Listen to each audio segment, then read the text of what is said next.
Assignment number 2 for the virtual homeschool co-op was, how do you deal with naysayers and negative comments?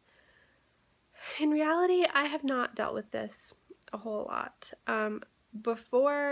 Now that Samuel's actually school age, which we live in Idaho, and it's even common for people not to send their kids to kindergarten in Idaho. It's very common for them to do half-day kindergarten. Like, at least the area where I live, there's a lot of homeschoolers.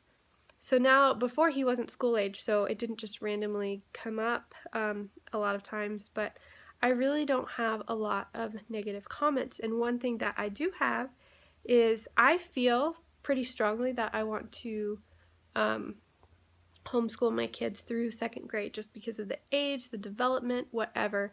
Obviously, if something came up, I'm very open. I am very open to doing whatever my kids need to grow the best that they can and to learn and to love learning and all of that.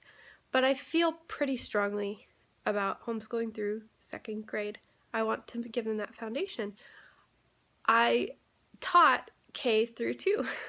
So when I mentioned that to, like, in a classroom setting, I had a classroom that had students K 1 and 2 all in one classroom.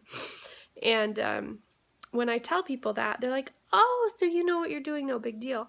I don't mention the fact that I don't actually have an education degree.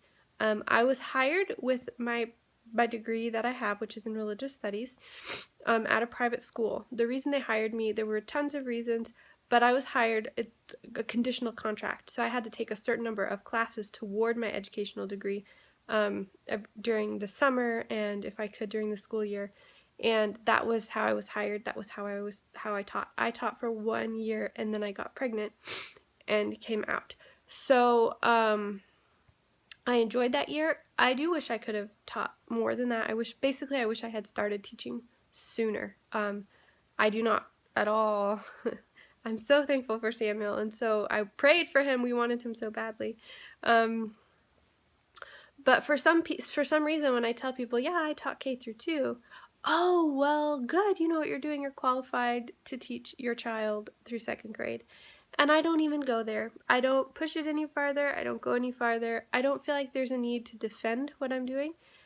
People see that my kids are smart, they're bright, they're doing well, and I just don't talk about the areas that they struggle in because they'll catch up.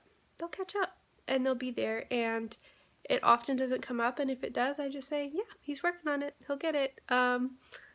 You know, every child develops at such different rates, and in these early years, I just feel like, you know, I don't know. So I don't really deal with naysayers much. I don't, and I'm sure I will, and I'm sure I'll deal with each one individually and separately as they come up. But I think the key to negativity is just really understanding why you're homeschooling, what you're doing it for, what your goals are, knowing what the laws are in your state, and making sure that you are following those laws, and like just doing the best you can according to your goals and vision for your children and your homeschool while following those laws, and like just be confident in knowing that what you're doing is best for your kids. And it's just like any other thing. No matter what you do, no matter how you parent, no matter what choices you make, there's going to be people who say, hey, you're wrong.